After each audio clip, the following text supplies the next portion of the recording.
Hello everyone and welcome to, just 1 second, let me just have the intro music fade out. Just busy yourselves for a minute. La la la la. How are you all? La, You la. having a good day? Weather's nice recently, isn't it? A bit drier than usual. Okay. Hello everyone and welcome to the Traitors! where we are discussing episode 7 It's a weird cut. of the Celebrity Traitors UK. Did you not like Jonathan Ross's plug for us? I was going to say thank you, Jonathan Ross, for the plug. Right at the end of the episode. Weeks for that. Faithful to the Traitors! That's right. And Jonathan Ross also acknowledged our TikTok and Instagram reel from last week as well, because Did he? He did. I'll get to that in a second. Hello, my name is Alex. Hello, my name is Ben. If you want to get in touch with us, you can find us on our linktree, linktr.ee/faithful2. And on there, it's got the links to all our social media, including our Instagram, our TikTok, and ways you can watch or listen to us on YouTube, Spotify, or any of your favourite podcast apps. Don't forget to comment underneath, follow, subscribe, ring the bell, give us 5 stars, tell your friends, do all the good stuff because it really helps with the show. And also, you can help us with the podcast by giving us £5, which is the equivalent of a gold coin, by going to buymeacoffee.com/faithful or coff.ee/faithful, just like... Yes, just like Nutmeg House Bear did. I like that name. Do you? Nutmeg House Bear, hello. They've been following us for a little while, and every time I see the name pop up, I'm like, what's a lovely name? Nutmeg House Bear. It sounds like a winter drink you would have. You know what I mean? Like you're just sat in front of the TV on a Sunday afternoon. I fancy a little Nutmeg House Bear. Ben, yeah, exactly. Ben, could you grab us a Nutmeg House Bear? Or it sounds like a paint colour. Like I'm going to paint the lounge. Nutmeg House Bear. Yeah, House What Bear. would it be? It'd be like a brownie. Warm brownie, coffee, Yeah. earthy. Nice. I like that. Anyway, so they have said on their message, Go. justice for producer Charlie. The Celia of the pod cannot be silenced. Toot. He is silenced today. Yeah. He's got a bad tummy. Yes. Last time, it must have been the Traitors we were doing when he interrupted the studio room by doing cat litter things and stunk out the entire place. Yes. But no, he's ill this morning, so we do need lots of love for producer Charlie. He's right behind me on the picture if you're watching not the video. actually there. People have commented how I placed my head in a funny angle and it looks like in the way I of have Charlie. ears. Horrible. So I've moved slightly for you. But yeah, thank you for Horrible your person. buy me a coffee. So, Nutmeg. Jonathan, yes, thank you, Nutmeg. Jonathan acknowledged last week my theory, which was going back to the American Traitors, where I said that when they did Murder in Plain Sight and they turned around, it was either Alan Cumming or the Traitors murdering them. And they used the tactic, which they didn't do very well, but they tried to use the tactic of asking them what they wore. And I said, why don't they try to doing the same thing on the UK version? So it was brought up by Nick and Joe by, first of all, Nick walking into the breakfast table and was questioned, so what exactly happened? Tell us what happened. And Nick, in good detail, explained when he went down to the chess table. I was up really late last night. Celia was shocked. She was tucked up. She just says, you're so brave. Nick was like, I just walked to a chess table, I but just did thank what you. the producers told me to do. Yes. No one was going to kill me. It's fine. Well, someone might have been killing me, but not in real life. It's just pretend. And Jonathan walked in, and the first thing they said was, so Jonathan, how was your experience? And there was a bit of a pause, and then all of a sudden he, quick as a flash, could be fair to Jonathan, quick as a flash, the he said, well, if the traitors were at the chessboard, then they would have seen it too. So really, this isn't something we should compare it But to. they wouldn't have seen Claudia. No, see, this is also a bone of contention online. So a lot of people commented on this, and I didn't want to reply online because it's very difficult to put into words what I wanted to say about this. So what I will say is that yes, You having your truth. I'm speaking my truth. Hashtag Alex's truth. Right. Yes, I do believe that there could have been the situation where Claudia could have met up with the traitors. However, it could have been a situation where there wasn't that as well. She's a busy woman. Maybe it's completely in the hands of the production team at the end of the day, and I don't know what they did. So unless someone from the production team gets in touch and lets me know and clarifies the details, I still stand that they could have, even though Claudia didn't wear very much, she wore clothes. I mean, she wasn't there naked with her baps out, but she was wearing just a black over hoodie coat thing, but she was wearing red lipstick, so that could have been something they maybe could have asked. Yeah, Because I don't think Claudia normally wears red lipstick. She normally wears a skin tone lipstick, I think. I could be Could wrong. you smell Head and Shoulders? Yes or no? What was her shampoo brand? So, yeah, so I think it's all in the hands of the production. Maybe the hands of the production did organise that the traitors saw Claudia. It wasn't shown on the show that they bumped into each other. Exactly. But if anyone from production are watching, please get in touch, because this is going to be an ongoing conversation now, and we need Yes, I want clarification. Did, on that night, Jonathan Ross see Claudia, and could they have gotten away with that as a hoodwink tactic? Anyway, moving on to the actual episode happened. Well, we don't know. Well, I do. You don't. That's the thing. No song from production. Do you? Who's that? Claudia. Yeah, okay. Good. Not Tess. Tess Daly. Commiserations also. Not commiserations, that's awful. For Tess for Tess Daly, definitely. But one job. Sad news, by the way, that both Claudia Winkleman and Tess Daly have decided that they are leaving Strictly Come Dancing. So any fans of the show who also watch Strictly Come Dancing, it's not that sad news. It is sad news. Claudia is very busy. I don't think the show's going to be the same without them. Let's be honest. It's not. Celebrity Traitors Series 2's around. Tess is free, so she can do that for 2 weeks. I mean, instead, it would be amazing if Tess Daly actually participated in the Traitors, but then I don't think she would, because every Tess Daly... single contestant would be like, "You're a bit cold. I think you're a traitor."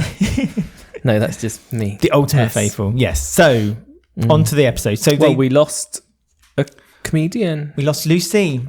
Lucy lost her way, and she also lost her life. Do you know much about her? I know she's married or was married to another comedian. Is that correct? Not that. What's your name and where do you come from? Lucy. Not that you should base someone on who they're married to. Interesting, isn't it? Yeah, that is very divorced. 1950s Alex. I'm going to work, darling. Make sure dinner's on the table when I get back, and a nice whiskey win on the rocks. She did an Edinburgh Fringe show in 2014. Oh, we went to the Fringe this year. That was great. We can twerk it out. It was nominated for Best Newcomer Award. Ooh. She's from Hull. She was a finalist on So You Think You're Funny in 2011. What's that? I don't know. Is that like the X Factor but for comedians, is it? I don't know, yeah. She was born... I don't know what you want me to say to that. Yes. Okay. She was born prematurely.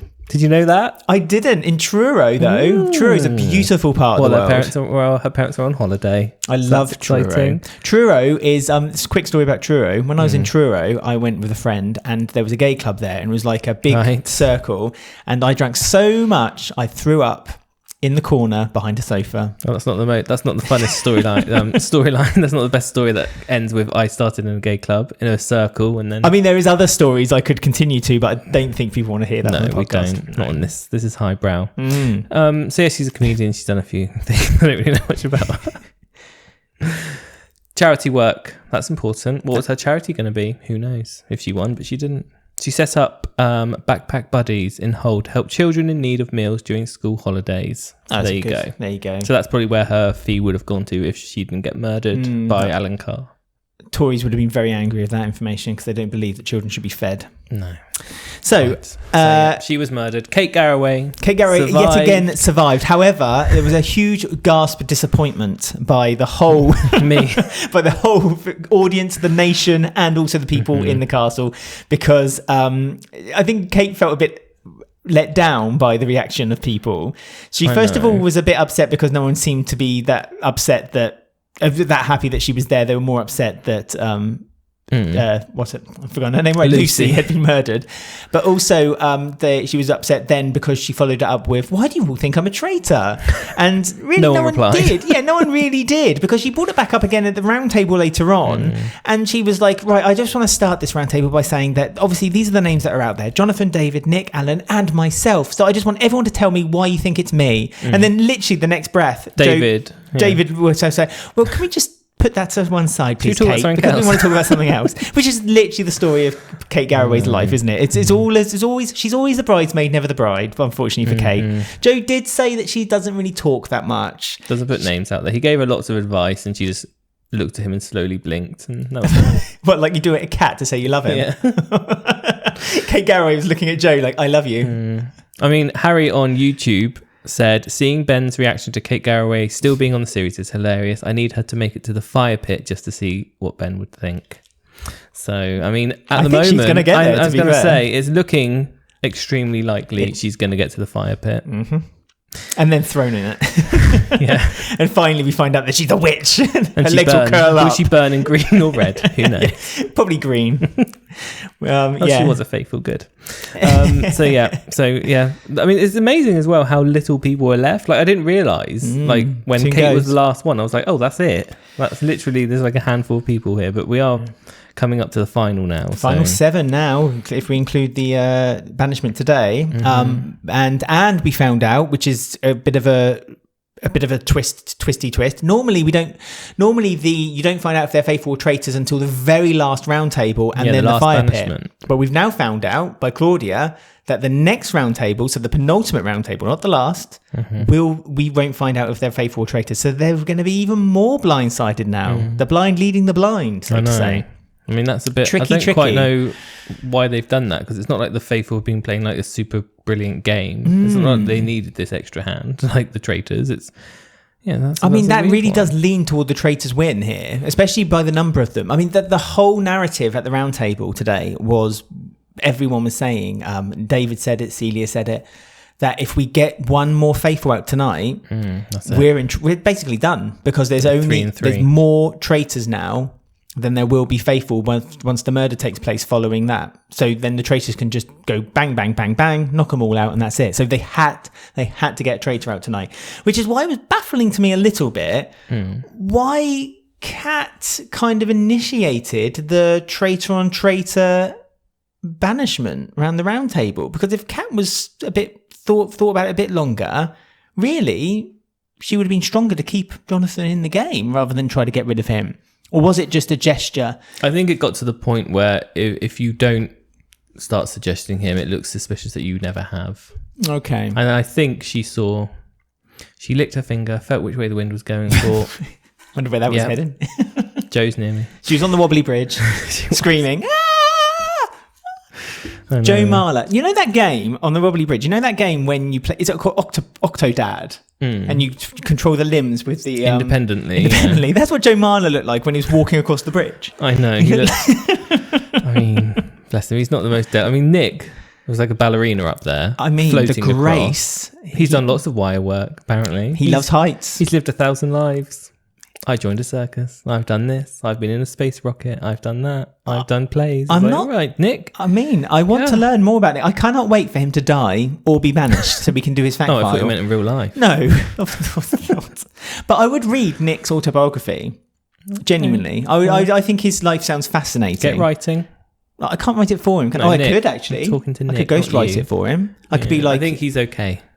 Katie Price. He could be my Katie Price. He might have written Katie Price's books for her, for all you know. He could have been her ghostwriter. I mean, Katie Price comes up with the ideas. I come up with the story and the ideas, and then I get someone else to write them for me. I want Katie Price on series 2. I must say, Katie Price would probably do this show very well. I'm not going to lie. She would be fun to watch. I mean, we've got Kate Garraway. Same thing. Same caliber. As long as you get a Kate. Kate is some, degree. It's fine. And she should be a traitor, because... Well, no, I don't think it's recruitment. We've gone too far. No, I'm talking about Katie Price. I'm talking about series 2. So I told them to write their names on the paper, and then I murdered them. How dare you? I'm sorry. I love Kate Price. Yeah, Joe on the bridge, not great. I mean, he wanted to do it, but he's very top heavy, like he said himself. He was just walking along there, like he looked like Donkey Kong. He did. Stumbling along. But... David should have thrown barrels along the bridge and he had to avoid them. Although that would have possibly actually been the other way around. I mean, that was such a pointless thing. Like the other person on that thing had to just stand there and encourage them. Because I when Claudia was explaining it, I thought the person along the bridge would be blindfolded. So did I. And the other person had to guide them across the bridge. But no, they just stood there and just cheered. So I think that was made up just so Celia didn't have to do the bridge. But Celia, whoever Celia got teamed up with, the other person could have just said, I'll do it. No, I think Kat was told, sorry, Kat, but you have to do it. Because she didn't seem too pleased to be up there either. Well, no, Kat wanted to do it. Kat, I think it was... production said, you're marked with Celia, so you have to do it, Kat. I get the impression it was buyer's remorse by Kat. I think Kat thought it looked like fun, and then when she got there, she was like, I've made a mistake here. The same with Joe Marler. I think Joe thought this looks like fun, and then when he got to the top, he was like, No, that's not such a good idea. But it was good to watch. Alan Carr was good to watch as well. It's like I say, Nick was the we've MVP. seen Alan do that on his travel thing with Amanda when he went up there with the sexy mayor of that village. Oh, what, in Italy? Was it Italy? And he went rock climbing, and then he had to cross the suspension bridge. So yes, Alan's got form. So Alan should be good at it. All he needed was a hot man on the other end to get him across a bit quicker. Who did he end up having? Kate. Kate. No wonder you didn't want to get across the bridge. I mean, I'd probably walk the other stay direction. on the side, thanks. I don't want to win any money. It's fine. It's fine. I mean, of course, if Joe was on the other side of that bridge, yeah, she'd be floating over like Nick was. I'd be running over there. In fact, and I wouldn't throw the bag at him. I'd throw myself at him. I'd be, catch me, Joe. And Joe would be like, oh. He looks like Donkey Kong. He looks like the new. He does look like Donkey Kong. He looks like the new the render of Donkey Kong that they've just invented. If you've played Donkey Kong Bonanza, there's a bit when he goes, oh. And that's what Joe looks like. That's what you look like as well. You look like Donkey Kong. Everyone looks like Donkey Kong. Okay. You look like Pauline. Good. Kate looks like Princess Peach. Pauline. Kate does not look like Princess. She looks like Daisy. Daisy. Anyway, yes. I feel there was another flaw in this game when they won their little shield bag. They then got to pick someone and put them on the shielding. That bit should not have been in front of everyone else. It felt shooed in as well, did you not think? It felt like it was just there. They should have gone off and did it secretly because then no one knows who puts whose face up there. That's what they should have done because there could have been much more tactics and gameplay. But for me, the right person got the shield. I think Joe needed the shield more than anyone else because Joe is the one throwing out the ideas. He's the one confidently now accusing people. And even Alan said in the car ride, it was like, I don't want him to get the shield. I want to murder him. If he didn't get that shield, I do feel like he was the one who was going to get murdered. So if you're on the side of the faithfuls, then it's good that he got the shield. If you're on the side of the traitors, that's not a good move because... What side are you on? Comment underneath the video if you're watching us on Spotify or YouTube. Are you a faithful or a traitor? To the traitor? Or you a traitor to the faithfuls? No. That's our spin-off show. We do that with Ed Gamble. No, we won't. His adverts keep coming up on my God. TikTok. Could he sound less enthusiastic about something? I mean... I do here for the paycheck. Don't forget to watch my podcast. Faithful. Nah. And he doesn't blink or move. It's really weird. I don't understand. Maybe he's AI. I think it is. It's a very odd advert. We should investigate. Is Ed Gamble AI? Was he made by a supercomputer? Is that going to be our next investigation series on the podcast? We should do an investigation. Should we do an investigation? Is Ed Gamble AI? To start as conspiracy theory. Ed Gamble's actually AI. Here's the evidence. Do you think Ed Gamble's AI? Comment underneath the video. Blink twice. Yeah. Or don't if you're Ed Gamble from the adverts for his podcast. So there's lots of suspicions going around. Celia is suspicious of Jonathan. She's going back to her roots and not changing her vote. She's stuck there. They only need 3 votes to really get rid of someone. Joe wants to go for Jonathan. Nick's theories have been all blown out of the water because he thought Lucy was a traitor and she got killed. So he's a bit there and there. And then Kat and Alan are tinkering on the traitoring a traitor. Yes, backstabbing a traitor. Now this was the interesting part. And Jonathan threw them both under the bus, by the way. They kind of split, and you saw there was a traitor split here. Alan and Kat split, and obviously Jonathan was the other split. Jonathan had lots of private conversations with groups talking about Alan and Kat, even talking about Alan in front of Kat. And Kat, you could tell, was very uncomfortable by that. Well, and in the car, he said Alan and Kat to Joe as well. And then Alan and Kat, on their own, are having conversations about what they want to do. Now, I thought they weren't going for Jonathan. I do think their decision was very... We saw the group on the round table heading, and it was a split decision. It was a split second decision by them to go for Jonathan. So I don't think they went in the round table deliberately thinking they'll go for Jonathan. Kat was the first one to initiate at the round table. She was the said first his one. name as well. She went one step more than Alan did. Alan decided right at the last minute of voting. I think Kat was brave.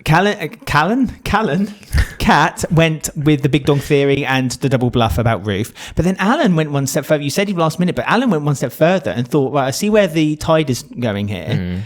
So I'm going to throw Joe, because he's desperate to get rid of Joe. There's a kind of love. I swear, if the cameras weren't on them, they'd be rumbling up in that bedroom right now, because in that locker room. Oh, there'd be happening something between Joe and Alan. I'm telling you. And Alan went for Joe because he knows he can't murder him. So he went for him for causing suspicion around the round table by saying, well, isn't it a bit weird that Joe keeps going for Jonathan? Really obviously as well. And Jonathan never votes for him. It's almost like they're protecting each other. So Alan very smartly has now put a bit of doubt into the rest of the group about maybe Joe is playing the ultimate traitors game by having everyone on his side and trusting him. It was clever the way he did that because he knows that he has a shield and he can't murder him. So Alan's doing the maths and thinking, well, okay, I'm going to plant some seeds now to get you banished on the next round table. So that was a good move. I think 10 out of 10 from Alan. And also, Joe stared at him with his evil ways. Well, Joe, see, the thing is, earlier on the round table, Joe called Alan out and said that he hasn't heard a lot of him from the round tables, plural, so all the collective. And Alan instantly said, well, we've only just started. We've only just sat down. And Joe reiterated the round tables. Alan really got... Sassy bitch. Oh, well, both of them. They are sassy. That's but why. Alan got super defensive, which normally that is a real alarm bell for a lot of people. They're like, oh, hang on, someone's really getting defensive over quite a soft comment, really. All Joe said was, you're not really saying a lot in general. There's nothing really that accusational. And Alan got very, very hot about it. Well, this has been brewing for a few nights now. But so like I think the people, the contestants are used to it. Yeah. Alan and Joe need to get a room and they just need to knock it out. Joe needs Alan to be his dom. Just saying. Alan the dom? Yeah, that's what Joe wants. I can tell. By the way that he's goading him. Is Alan a dominant bottom? Where has this podcast gone on this episode? This really has gone a bit weird, hasn't it? This always happens on this, when you're near the end of the Traitors, but not quite at the end. It all goes a bit dodgy on this podcast, by the way, everyone who's listening for the first time. Hope you're enjoying the podcast. Don't forget to subscribe. But that's the vibes that I'm getting around that round table, is that Joe is goading Alan. Yes. And he wants Alan to be dominant, which Alan does be dominant. He is a dominant back, and Joe likes it, and he backs down. So I'm just saying. Yes. We can all see what's happening here. I think it's because Joe and Celia and Nick have almost clubbed together now. You don't really see it, but you see hints of it. And I see that Nick, Joe and Celia are the three that have kind of almost aligned each other with their same thoughts and theories and where they go. Because they're the three that kind of push Jonathan. They're the three that encourage others to go and follow them. Kate. Kate has no idea. I still don't think Kate knows the rules of the show. Yeah, she's just the leftover faithful who you can just kind of use and abuse if you're a traitor. Use and abuse as in for the game, as in if you're a traitor you can just kind of sway her to do what you kind of want her to do. Absolutely. David's the one who's clever and smart but no one really listens to him for some reason. So because he's going for there. Nick and Joe and Celia are certain, and they're right to be certain, that it's not Nick. And I think that if David had said anyone else but Nick, he said Alan, Kate, then they would embrace him and bring them on side. But because he's going for Nick, they're not happy to kind of like bring him in. He's not listened to, is he, for some reason? He's not. He's not quite in the clique. And the funny thing is, David's the most relaxed as well at the round table. He's the one who seems to have the most coherent arguments for people, but they just don't quite get into people's skulls. It's really interesting. But yeah, I mean, they did get their traitor. Unanimous votes apart from one person who we just sing his praises, but David didn't vote for Jonathan, which is going to kind of single him out, possibly. He said that because he was and sat Jonathan down voted for him. Again, and again, that's kind of brought unintentionally. It kind of makes people now think that Jonathan is outing David. Yeah, he's basically his last parting shot, because that tends to be a thing that happens on the Traitors. But if they listen to what Jonathan said, he actually said, I voted this person, but actually I don't think he is a traitor. And then he said David. So if they listen to what he said, that I think that was Jonathan's way of saying who I voted for isn't a traitor, but I don't think anyone really picked up on that. And yeah, they're going to go with the theory of. But it didn't help that David outed a traitor. But it didn't help that David didn't vote for Jonathan either. So the whole group collectively voted. Even David said that means that other traitors have voted for Jonathan, which is clever, which is a clever move. But it's not really clever. It's just the whole group. But again, this could be partly to blame that David wasn't privy to the earlier conversations. Celia was going around the house saying to everyone, she was saying to everyone that she doesn't want people to know that they were going to try to push Jonathan's name at the round table. But then did tell a lot of people herself that she was doing it. She was having that conversation with Alan when they were having their lasagna. That lasagna must have been top class because it was mentioned at least 3 times. Even Nick said, I hope we're having a dinner party tonight because I've just had lasagna. And Celia... Can't go wrong with a lasagna. You can't go wrong with lasagna. It's hard to have a bad lasagna. I don't think I've ever had a bad lasagna.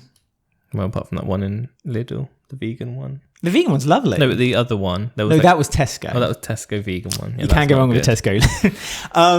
Celia was having a conversation. Flat and small. Flat. Celia was having a conversation with Alan, and she said to Alan that, I'm suspecting you. And Alan's like, I thought we were friends. And you could tell again Alan was really uncomfortable. It's weird. He likes playing the game of the traitor as a traitor. But at the same time, he doesn't like it when he's kind of called out on it. Yeah, it's really weird. Really weird. Where kind of Jonathan and Kat embrace it and have fun with it, Alan... You can tell he goes inside himself a little bit, and he kind of liked, people pleaser. But also, I think he realised some of the things he's done to get to this point. He'd get rid of his. Have you seen? There's an interview. I saw it. I can't remember where I saw it. Online somewhere, and I think it's kind of like a clickbait article. But apparently, Paloma Faith has said that she's never been friends with Alan Carr, and that this friendship is a lie. But yeah. Celia's smart, but like I say, Nick, Joe, and Celia, I've got a funny feeling that they've planned that they're going to be the 3 that they're going to take each other to the final. I've got a feeling that that's their plan. I mean, Nick still thinks Kat's a traitor, so she might be gone at the banish. If she makes it to the fire pit, I think Nick is going to stick to that and get rid of her. So it's all on Alan, I guess. But they also have another secret mission. Oh yes, a murder in plain sight again. That's one. Cruel, isn't it? And it's not an even easy one. The first one we thought was difficult, but this one is ridiculous. They have to, because they're having their dinner a night early. Everything's a night early for some reason. I don't know what's happening on this final, but everything's being pushed forward a day. I'm wondering if they've got something really because the BBC have pushed the final back a week and it's on its own, its own episode. Normally it's the two kind of go together. I've got a strong suspicion that they've got some plan for the final that they've never done before. There's going to be a new They're going to bring everyone back to the castle. Every single contestant. What, and they have to vote who they think the traitors are? I don't know. But they can't do that because they reveal who they are on Ed Gamble AI's podcast. So they can't do that, sadly. Something. I'm feeling there's something on the final because normally the dinner party is the next episode, not... Yeah, no, I agree. It's normally the final. It's normally the... How many episodes are there left? Night before the final. Tomorrow's and the final, is it? And then the final. I suppose tomorrow's is the final episode then, but it's just... No, tomorrow's the penultimate episode, and then the final is next week when they do the fire pit. I'm getting my days confused. But anyway, they have to murder in plain sight, and they have to do something ridiculous out of character, which is it like a Shakespeare quote? Yes, it is. Parting, because they said Stephen Fry could do it with such eloquence. Parting, so they're giving it to Alan Carr. Parting is such sweet sorrow for... And then they have to say the name who they want to murder. Yes. So Kate, David, Celia, not Joe, he's got a shield, or Nick, or Kat. Well, I saw a theory online. So someone commented and said that what they could do is Alan could do the toast and say Joe's name, knowing he has a shield, so he doesn't get murdered.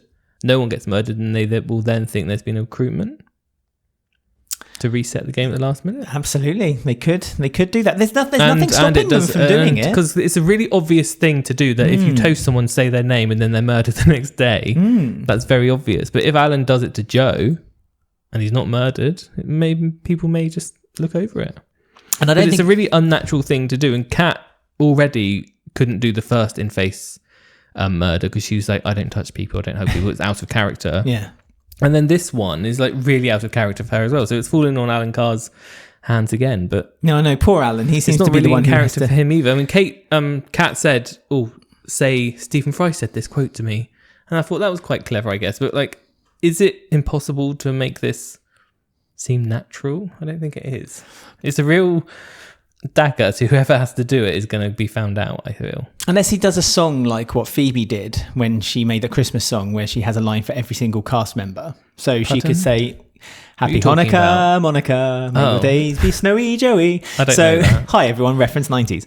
So Alan could say... I love how you said Phoebe on just one name. And you Phoebe Buffet from the TV hit series Friends.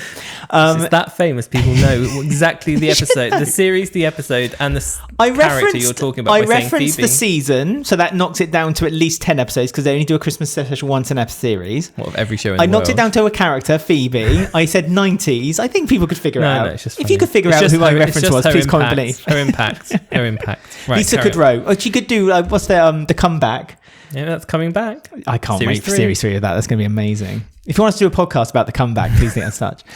So Alan could do lines where he goes, good faith to Kat and good luck to to each Nick. one. Oh, I Yes, see, and yes. da-da-da-da, and parting is Well, such that's- sweet sorrow to Joe. But that's really obvious that he's doing this big thing to everyone. I don't know. Although he know. could pretend he's drunk because he's always drunk anyway. Yeah, but he drinks so much that I think it just absorbs itself into his body now. I'm not accusing Alan Carr of being an alcoholic. Christ, I don't want to get in trouble for that. Alan, he's not. He admitted it himself. He'd admitted himself if he was. And he is. No, Not he's joking. not. No, he's not. But he could do that. I'm a bit drunk, so I'm going to do a silly speech for everyone. Yes. And then do the specific one for whoever. But who's he going to do it to? Celia? Because it's a Shakespeare quote. Well, it's his I bet friend. he bloody does. Yeah, because he loves killing his friends. I bet he bloody does All he Celia. can do. Well, yeah. There's no point doing it to David because he's gone. He's coming out the round table. So there's no point doing it to David. So it does land on Kate, Celia, or Nick, or they could do Joe. I like that theory. Yeah, I think it's a good idea. Are they clever enough to do it though? That's the Because question. I just said at the top of the show, there's going to be no recruitment now. There's too late. There's no time. But I mean, that would be sneaky. And then that would, because they've all been saying there's 3 traitors. They got rid of Jonathan. Now they think it's 2. So if the group start thinking there's 3 again, that's really going to knock them off. It's almost like Joe Marler on a bridge. That's going to be so unbalanced. So it's exciting. I mean, I like that theory, and there's no reason why they can't do it. I can't see there's anything in the rules to say you can't deliberately vote for someone with a shield. In fact, I'm sure it's been done before. Yes. So interesting, fun. And if fun, not, fun. this is a series of firsts, so be the first to do it. No, it's been done before. Definitely has. Comment underneath not and by let us know Alan when it was Carr. done, but not by Alan Carr. And not in plain sight. No. We're usually have to wait until tomorrow to find out, I'm afraid. So Yes, exciting times also, ahead. Jonathan Ross is gone.